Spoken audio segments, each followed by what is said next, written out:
Hello friends, स्वागत है आप सभी का आपके अपने YouTube channel defence my world पर। फ्रेंड्स, इस वीडियो में मैं बेसिकली इंडियन एयरफोर्स में जो फेज़ 2 होता है और ग्रुप डिस्कशन वगैरह उसी में होता है, उसी के बारे में आपसे चर्चा करूंगा और किस तरह से मैंने अपना ग्रुप डिस्कशन और फेज़ 2 में परफॉर्म किया था उस सभी को भी आपके साथ शेयर करूँगा। और साथ ही बताऊँगा कि किस तरह से आप अपने ग्रुप डिस्कशन को ईजिली क्लियर कर सकते हैं, चाहे आप हिंदी मीडियम से हो, इंग्लिश मीडियम से हो, इसका कोई इफ़ेक्ट नहीं पड़ता है उन चीज़ों पे। ये सभी चीज़ें मैं आपके साथ डिस्कस करूँगा, तो आप वीडियो में अंत तक बने रहिएगा क्योंकि वीडियो बहुत ही इन्फॉर्मेटिव है, जो कि आपको आपके इंडियन एयरफोर्स का पेपर क्लियर होने के बाद में हेल्पफुल हो सकती है। तो चलिए बेसिकली मैं सबसे पहले आपको बता दूं कि मैंने किस तरह से अपना फेज़ 2 क्लियर किया था। पहले आपको फेज़ 2 का थोड़ा सा ब्रीफ बता देता हूं कि इंडियन एयरफोर्स का जो फेज़ 2 है उसमें क्या क्या चीज़ें होती है। उसके बाद में अपन इंडियन एयरफोर्स में जो ग्रुप डिस्कशन होता है उस पर आप चर्चा करेंगे। तो सबसे पहले मैं इंडियन एयरफोर्स का फेज़ 2 के बारे में आपको बताऊं। तो जब आपका इंडियन एयरफोर्स का पेपर क्लियर हो जाता है, पेपर क्लियर होने के बाद में आपका फेज़ 2 का जो एडमिट कार्ड है वो जारी किया जाता है। और फेज़ 2 में सबसे पहले बेसिकली यही चीज़ें होती हैं कि जब आपका रिपोर्टिंग वहाँ पे होता है 5 साढ़े 5 के लगभग आपका रिपोर्टिंग टाइम वहाँ पे होता है। उसके बाद में पहले आपका रनिंग होता है सीधा, मतलब आपके कुछ डॉक्यूमेंट्स वगैरह थोड़े से चेक होते हैं, कुछ फॉर्म वगैरह भरवाए जाते हैं। मुश्किल से 10 मिनट का वो काम होता है। उसके बाद में सीधा आपको रनिंग ट्रैक पर ले जाया जाता है। आपको 7 मिनट का टाइम दिया जाता है। अभी अग्निवीर की बात करूँ तो इसमें अभी 7 मिनट कर दिया गया है। 7 मिनट में आपको 1600 मीटर की रेस को कंप्लीट करना होता है। आपकी रनिंग कंप्लीट हो जाने के बाद में आपको 4 से 5 मिनट का टाइम दिया जाता है थोड़ा सा। उसके बाद में आपकी पुशअप, सिटअप एंड स्क्वेट्स करवाए जाते हैं।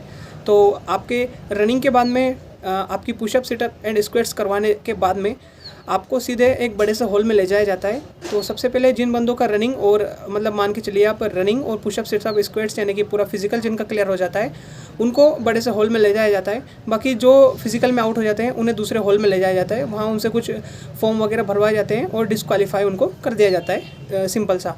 लेकिन जो बंदे अपना क्वालिफाई कर जाते हैं उनको बड़े से हॉल में ले जाया जाता है। वहाँ पर उनको बैठाया जाता है। कुछ उनकी डॉक्यूमेंट्स से रिलेटेड चीज़ें होती हैं, जैसे आपका 10th 12th मार्कशीट वगैरह और बाकी भी कुछ जो बेसिक से डॉक्यूमेंट्स आपके होते हैं वो चेक होते हैं। और साथ ही आपका सिचुएशन रिएक्शन टेस्ट का पेपर होता है जिसमें आपको 40 क्वेश्चन आते हैं, 40 से 45 क्वेश्चन शायद रहते हैं और 30 या 35 मिनट में उनको करना रहता है। तो वो आपको OMR शीट देते हैं। उसी OMR शीट में आपको आपके जो मान के चलिए SRT के जो क्वेश्चंस हैं उनको आपको करना रहता है। उनका परफेक्ट इंस्ट्रक्शन वहाँ पर रहता है कि आपको सारे क्वेश्चन सॉल्व करने हैं, किसी भी क्वेश्चन को आपको स्किप नहीं करना है। तो बेसिकली अगर आप किसी क्वेश्चन को स्किप कर देते हैं तो वो एक रिजेक्शन का पॉइंट बन जाता है। तो आपका SRT का टेस्ट हो जाता है। उसके बाद में कुछ समय पश्चात ही आपके SRT का जो है रिज़ल्ट आपको घोषित कर दिया जाता है। तो उसमें कुछ बंदे बाहर हो जाते हैं। जो बंदे बाहर हो जाते हैं उन्हें अलग कर दिया जाता है। बाकी जो बंदे सिलेक्ट हो जाते हैं उन्हें वहीं बैठाया रखा जाता है। उसके बाद में उनके कुछ फिर से ऑफिशियल फॉर्मेलिटीज़ वगैरह होती हैं, फॉर्म वगैरह भरवाए जाते हैं और फिर बंदों के ग्रुप बना दिए जाते हैं ग्रुप डिस्कशन के लिए।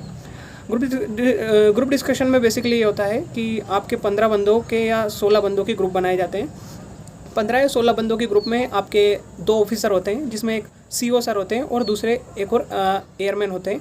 तो आपको पहले इंस्ट्रक्शन दिए जाते हैं कि ग्रुप डिस्कशन किस तरह से होगा, किस तरह से आपको वहाँ पे फिश मार्केट क्रिएट नहीं करना है, किस तरह से आपको चीज़ें करनी है। तो सबसे पहले आपको मैं बताऊं कि जो अपने CO सर होते हैं यानी कि कमांडिंग ऑफिसर जो होते हैं वहाँ पर, वो बेसिकली आपको सबसे पहले बता देते हैं कि this is a discussion, this is not a bargaining और this is not a debate.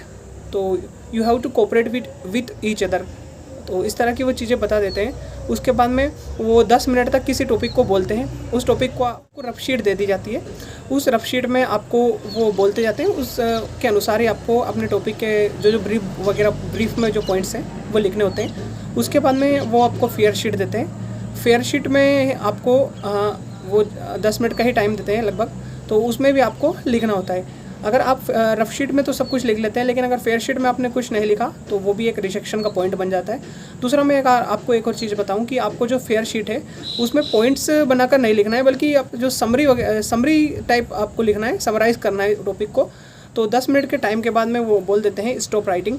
उसके बाद में वो बोलते हैं let's start your intro and GD। तो सबसे पहले तो इंट्रो आपको देना होता है। इंट्रो पे मैंने ऑलरेडी आपका वीडियो बना दिया है कि किस तरह से आपको इंट्रो देना है ताकि आपको प्रॉब्लम ना आए, और मैंने भी उसी तरह से इंट्रो दिया था और उस इंट्रो से मैंने क्लियर भी किया था। तो इंट्रो का वीडियो आपको अभी मैं वीडियो के डिस्क्रिप्शन बॉक्स में उसकी लिंक डाल दूंगा, तो वहाँ से आप जाकर सिंपली उसको देख लीजिएगा, ताकि आपको एक बेसिक आइडिया मिल जाए कि किस तरह से हमें इंट्रो देना होता है। तो सबसे पहले आपको अपना इंट्रो देना होता है। इंट्रो के बाद में आपको अपना टॉपिक इंट्रो देना होता है। इंट्रो और टॉपिक इंट्रो जब सभी बंदों का ख़त्म हो जाता है, यानी कि 15 बंदों का ही जब इंट्रो एंड टॉपिक इंट्रो ख़त्म हो जाता है, उसके बाद में सीईओ सर बोलते हैं लेट्स स्टार्ट जीडी।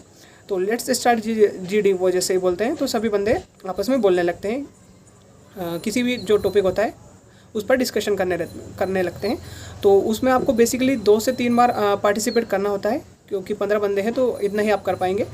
और उस तरह से अपने 2 से 3 बार अपने पॉइंट रखने होते हैं। सीईओ सर सभी की तरफ नोटिस करते हैं कि किस बंदे ने कितना बोला, उस हिसाब से वो मतलब आपके चेस्ट नंबर वगैरह को नोट करते जाते हैं कि किसको बाहर करना है, किसको रखना है। तो उसके बाद में जीडी ख़त्म हो जाता है, वो आपको सिंपली बाहर भेज देते हैं। और उसके बाद में कुछ समय बाद जीडी का रिज़ल्ट अनाउंस होता है। रिज़ल्ट अनाउंस होने के बाद में जो बंदे जीडी में बाहर हो जाते हैं उन्हें परमानेंट बाहर कर दिया जाता है। बाकी जो बंदे क्लियर कर जाते हैं उनका फिर से कुछ ऑफिशियल फॉर्मेलिटीज़ होती हैं, कुछ फॉर्म वगैरह भरवाए जाते हैं और उसके साथ ही उन्हें मेडिकल के लिए एडमिट कार्ड दे दिया जाता है। तो ये तो हुआ ग्रुप डिस्कशन और मतलब फेज़ 2 में किस तरह से चीज़ें होती है। अब मैं अपना बताऊं कि मैंने किस तरह से अपना फेज़ 2 क्लियर किया, किस तरह से परफॉर्म किया था। सबसे पहले बेसिकली मैं आपको ये बताऊं कि अगर आप हिंदी मीडियम से हैं, देखिए बहुत बड़ा मिथ एक लोगों के बीच है कि अगर आप हिंदी मीडियम से हैं तो आप इंग्लिश अच्छे से नहीं बोल सकते या आपको स्पोकन में प्रॉब्लम आएगी। हाँ, मैं मानता हूँ कि ये चीज़ें होती हैं, पर इतना ज़्यादा भी नहीं होता है जितना इन चीज़ों की अफवाहें बनाई जाती हैं।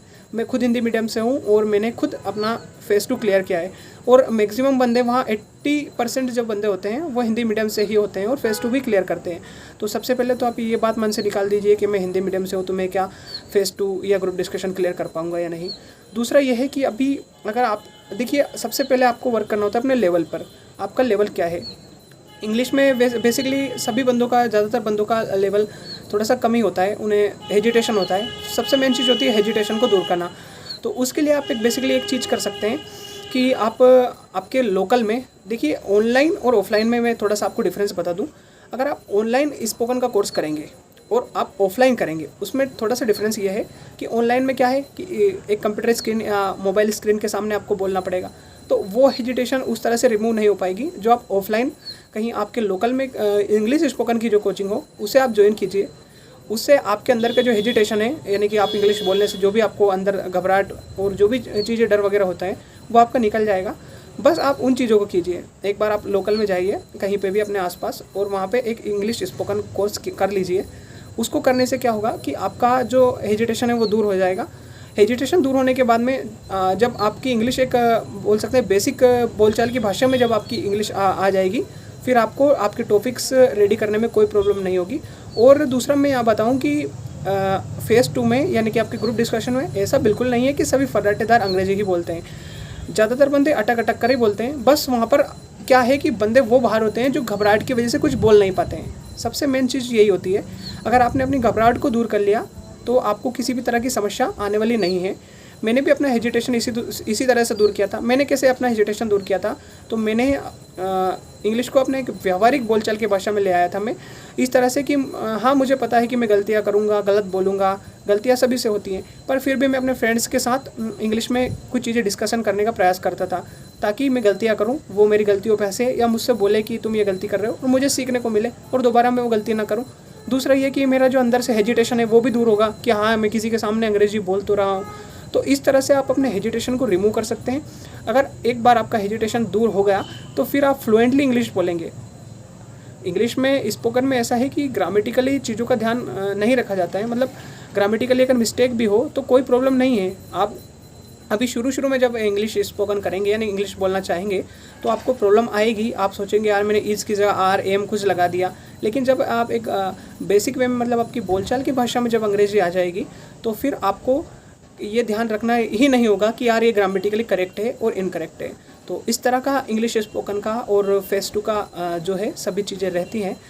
तो ग्रुप डिस्कशन में आपको घबराने की ज़रूरत नहीं है। सबसे पहले जब मेरा फेज़ 2 था तो जिस दिन मेरा मतलब ग्रुप डिस्कशन था, मेरे ग्रुप डिस्कशन में हम 16 बंदे थे। 16 में से केवल एक बंदा बाहर हुआ और बाकी सारे 15 बंदे सिलेक्ट हो गए। क्यों हो गए? क्योंकि वो एक ही बंदा था जो घबरा रहा था, उसे चांस दिया गया बार बार। आपको फेज़ 2 में चांस दिया जाता है, ग्रुप डिस्कशन में चांस दिया जाता है कि आप बोलिए, लेकिन आप अपनी हेजिटेशन की वजह से अगर नहीं बोल पाते हैं तो वो आपके रिजेक्शन का वहाँ से पॉइंट बन जाता है। तो इस तरह की चीज़ें होती हैं। तो इसी तरह का आपका इंडियन एयरफोर्स का फेज़ 2 का जो है सारा कॉन्सेप्ट रहता है। बाकी मैं आपको एक बात बताऊं कि अभी आप अपनी एग्ज़ामिनेशन दे दीजिए, जिसमें अभी 5 से 6 दिन बचे हैं। उस एग्ज़ामिनेशन के हो जाने के बाद में मेरा ये सोच रहा हूँ कि मैं आपको फेज़ 2 में जो ग्रुप डिस्कशन होता है उसका प्रैक्टिस करवा दूँगा। अपन किसी भी तरह से गूगल मीट पर या किसी भी तरह से एक क्लास ले लेंगे, जिससे जो भी बंदे प्रिपरेशन करने वाले हैं, करना चाहते हैं, उनका थोड़ा सा हेजिटेशन दूर हो जाएगा। तो उस तरह से अपन सभी मिलकर साथ में प्रैक्टिस कर लेंगे। तो उसका भी अपन अभी प्लान बना लेंगे। बाकी अभी तो आप अपनी स्टडी पर ही फोकस कीजिए, ठीक है। अगर बाकी आपको कोई डाउट हो तो आप मुझसे पूछ लीजिएगा। मिलते हैं नेक्स्ट वीडियो में। जय हिंद।